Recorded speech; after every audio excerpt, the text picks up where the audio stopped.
I'm really delighted to welcome our second speaker, Katarzyna Zawalinska, from the Polish Academy of Sciences.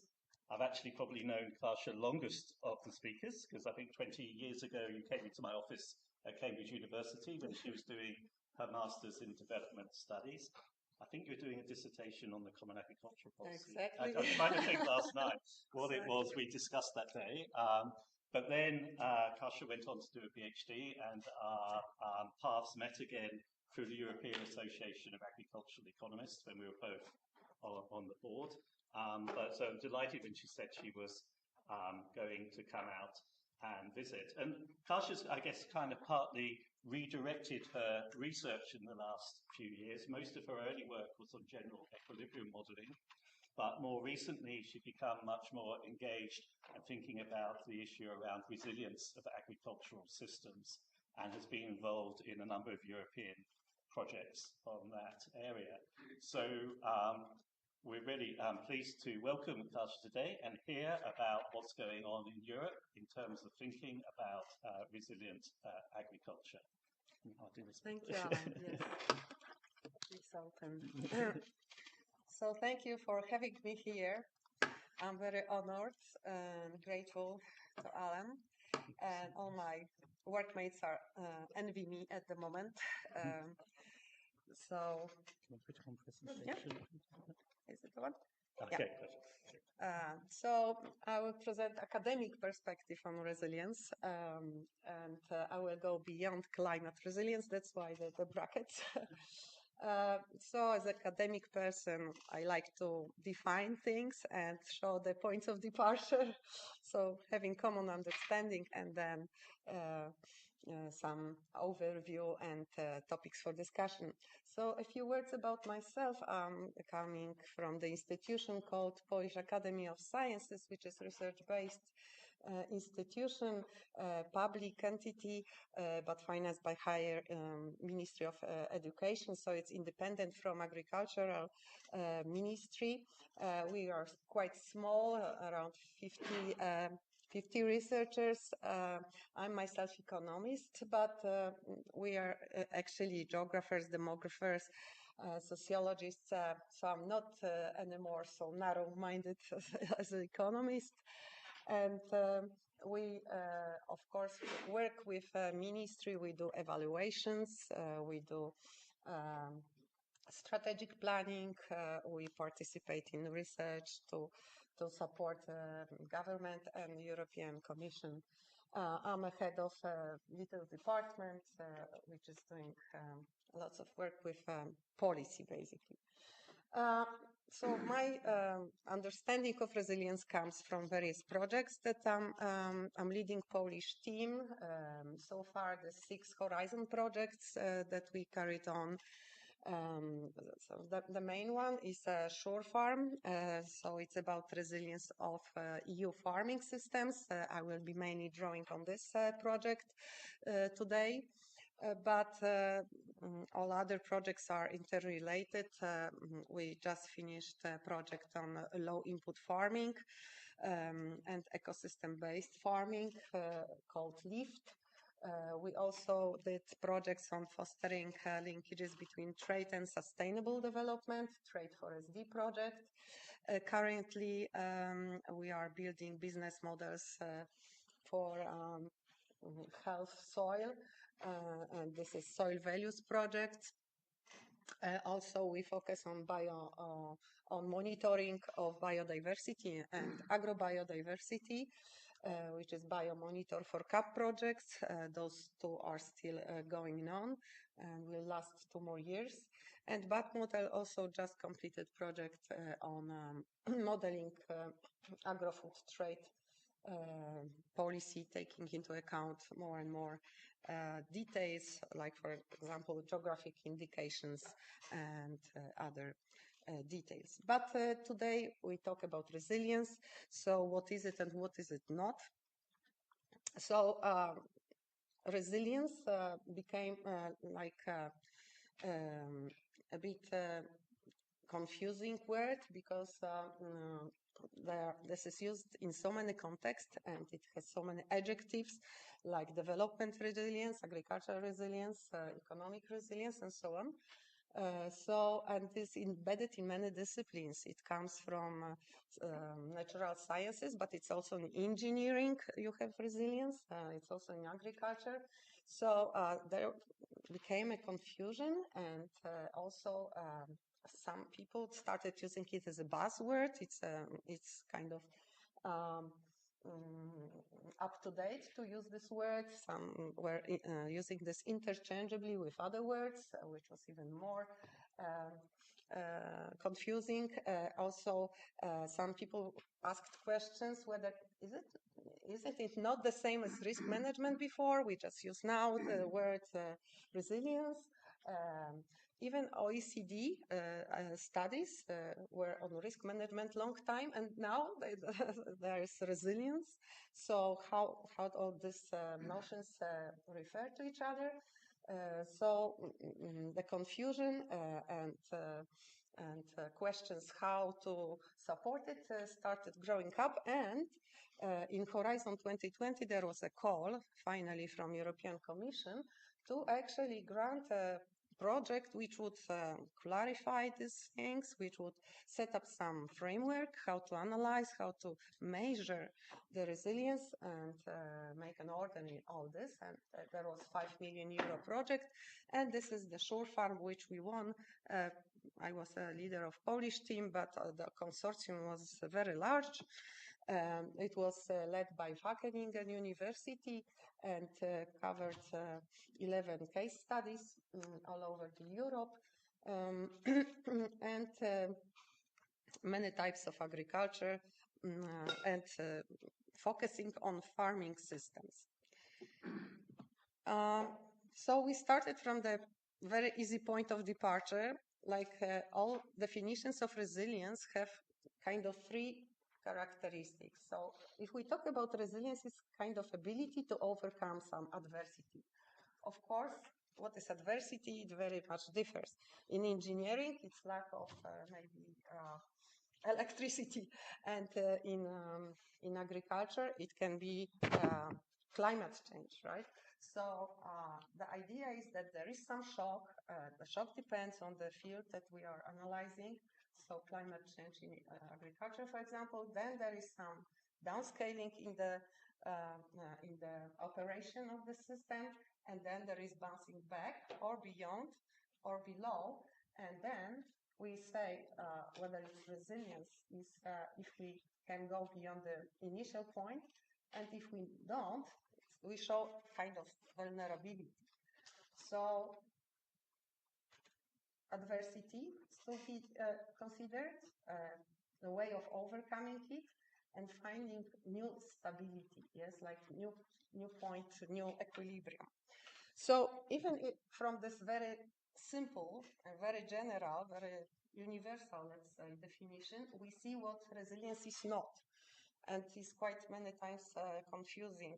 So resilience is not sustainability, because sustainability is all about three pillars, right? About environmental, social, and economic aspects of the system of agriculture and so on. But resilience is about bouncing back, and is not always a resilient system will be sustainable, and also not always sustainable system will be resilient, because we may have those three pillars. Still, there is a shock which comes from political shock, let's say, and those three pillars, even if they are balanced, do not guarantee us the resilience. Resilience is also not stability, because stability means like maintaining equilibrium.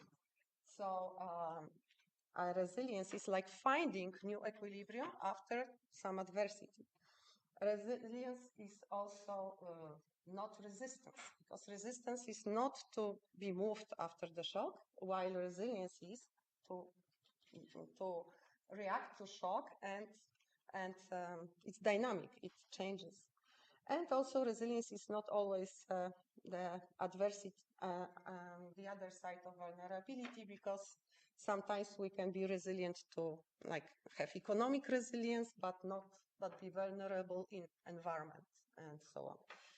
So of course this is too simple. So like simple point of departure. So the project worked out, and I'm part of this publication, which is in agricultural systems, and it set up this basic framework of what is a framework to assess the resilience, how we should start analyzing, how we should look and think of this. What is the philosophy? Not to get lost in terms and get into the chaos of this complex thing.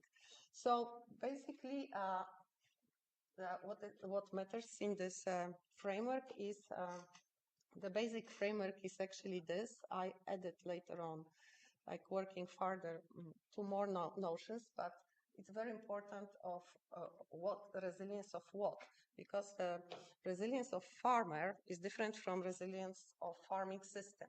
So, for example, like with COVID, the resilience or immunity of person is different from immunity of whole society, because society can be resilient to COVID, even if some people are not resilient. Yes, so there is some threshold after which we say we are resilient, even some people die.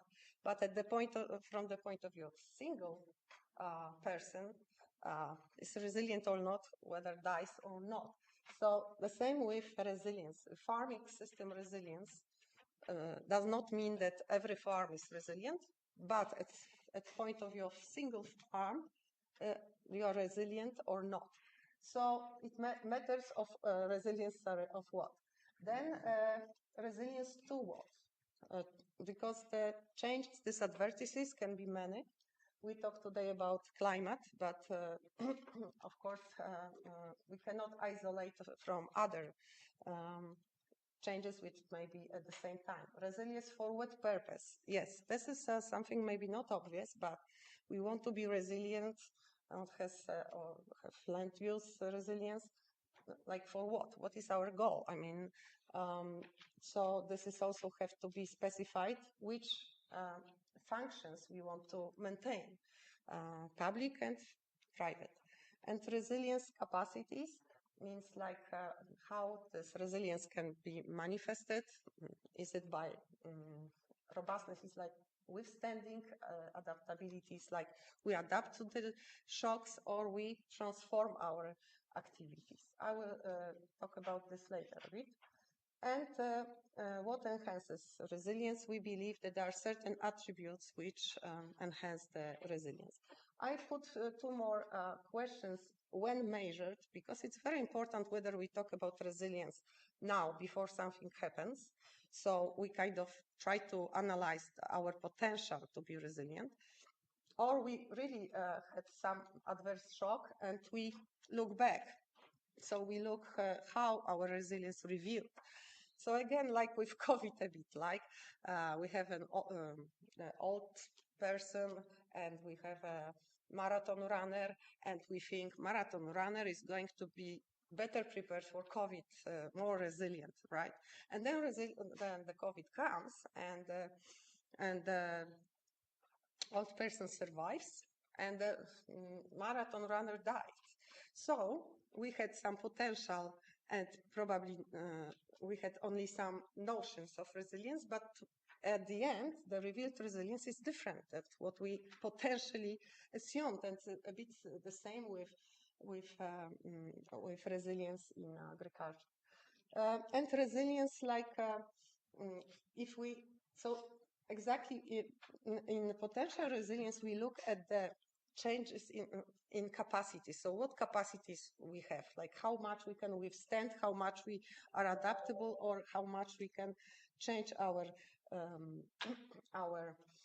activities, and also in which terms, whether economic, environmental, financial, what we really want to see, in which sphere we changed after the shock.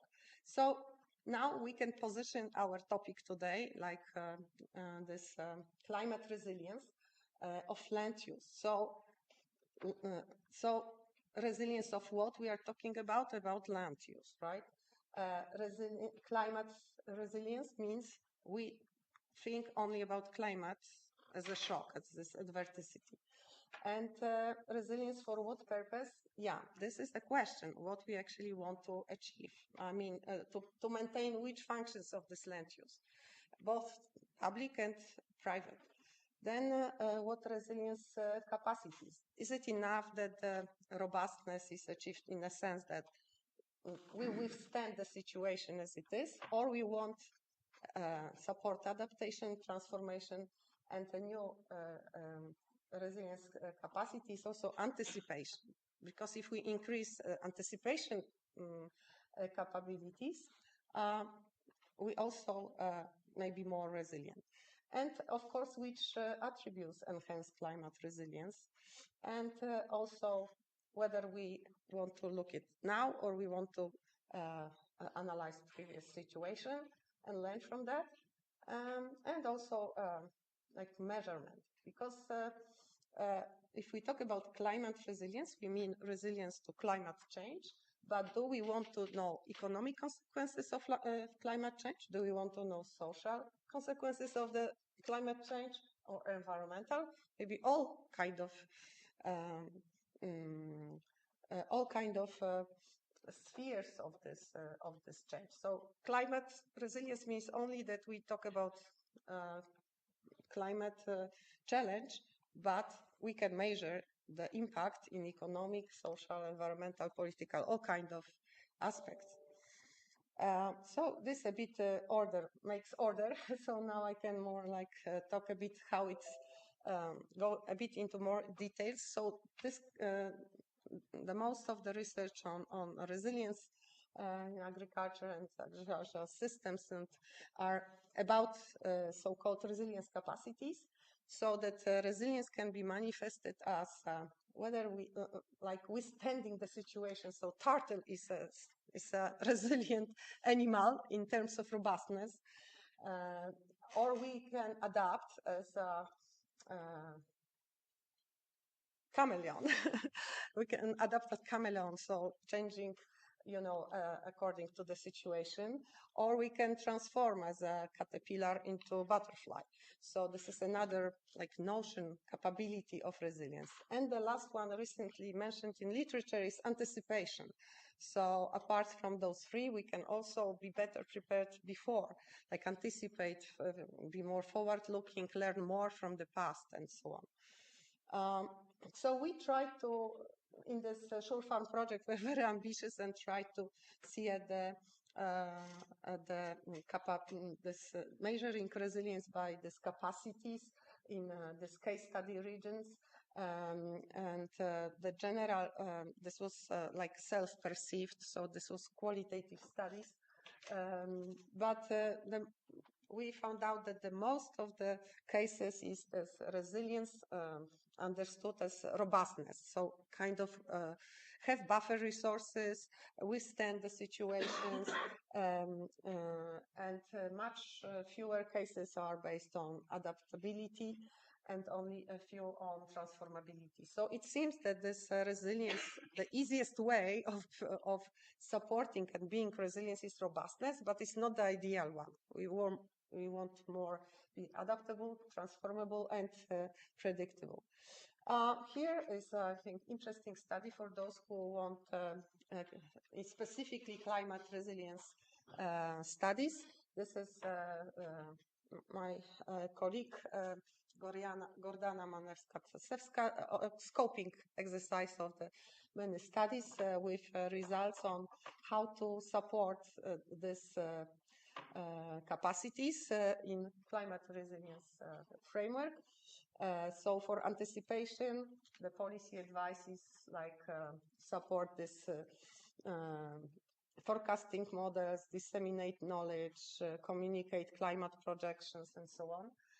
For robustness, providing buffer resources, so some subsidies, some risk management resources. Adaptability is more like instruments which support like investments, yes, with something we invest in being able to react better in the future. And transformability is even sometimes abolish this now to build something totally new because situation changed. So like different philosophy of support. And just because I work on common agricultural policy and we analyzed which type of instruments support which type of resilience, so capacities. So the most money goes to direct payments, but direct payments is exactly like giving buffer resources. So it does not guarantee that the farms will survive. They don't have incentive to adapt with this money. So it is kind of this static way of saying, here is money, try to to survive the shock on your savings, on not investing, on minimizing your activities and so on. And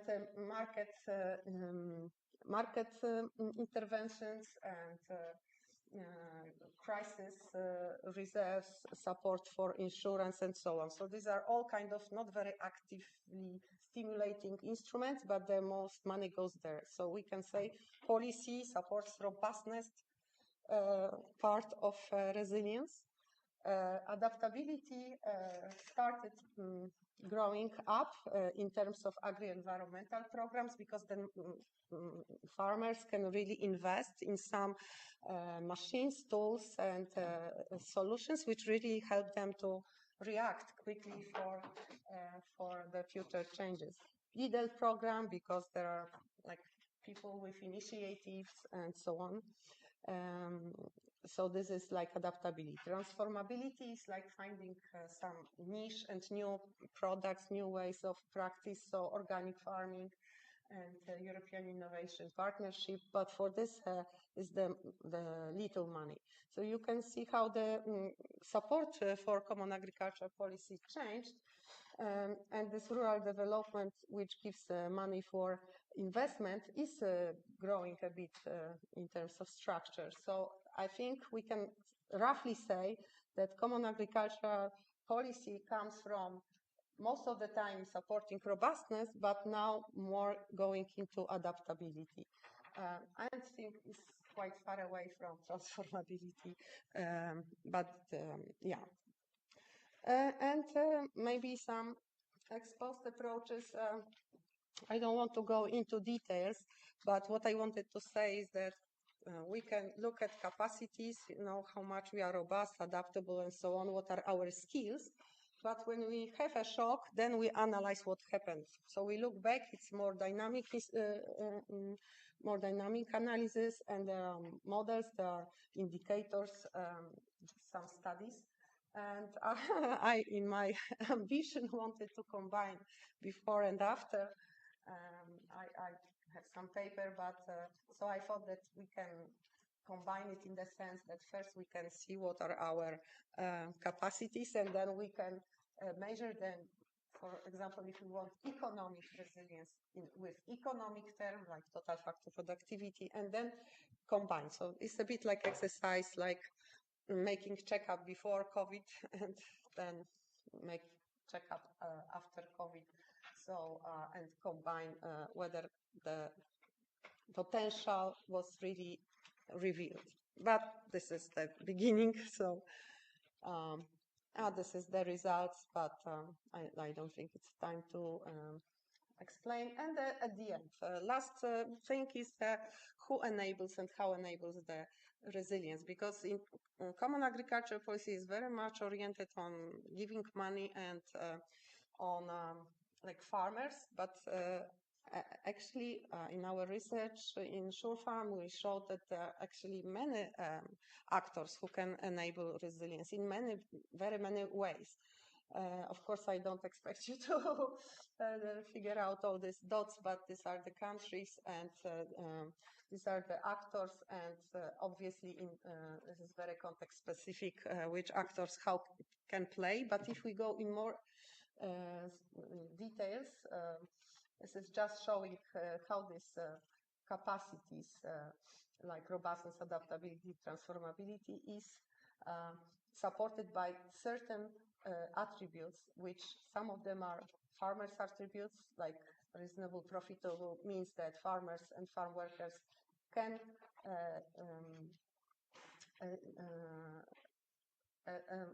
have a decent wage while not depending on subsidies. So this is the way of farmers' strategy to to resilience. Just showing you as a tool how we measure this. Maybe this will be more clear when we show that. These are this robustness, adaptability, and transformability, and we can read it by columns. So, like farmers can contribute to robustness, adaptability, and transformability in 3 ways: through the attributes like building human capital, like being responsive by and as I read a minute ago, by not relying on subsidies but their own profits. And for each of the actors, they can contribute various ways to robustness, adaptability, transformability through certain attributes, if they develop these attributes. So, for example, not for farmers, not depending on subsidies in the European Union, it's a very big change in mind, because this is actually the main thing, is how to maintain the payments. So changing this is a big work. And also we can look at this other way around, like if we believe that building human capital is important for resilience, we can see also that 5 out of 9 actors can contribute to this topic. So knowing this kind of matrix, that we know what are the capacities, we know what are the attributes, and what are the actors, we can link those things, and it will be like joint venture to increase resilience, not as a only policy mission. So concluding remarks, resilience seems a very simple concept, but it's not easy. I mean, simple to understand, but not easy to implement, to measure, to enable. And there are different time perspectives. If somebody talks about resilience before something happens, it may not be the same as revealed resilience, because they may not be the same. And a variety of stakeholders can play the role. They are underestimated, I think, so far, only at least in common agriculture policies, that policy should provide it. It's in documents that now common agriculture policy will be supporting resilience. But yeah, in which way? Should involve many actors, should involve many measures, not only simple giving money by payments, because as we saw, this is only supporting robustness, so just being a turtle, but I don't think we want our agriculture and farmers being just turtles. And last, I would advertise the book. This is our book from the project. It's open access. It's about resilient and sustainable farming systems in Europe. There are many explanations of our methods, and it's free to download. So, yeah. And that's it from my side. Thank you.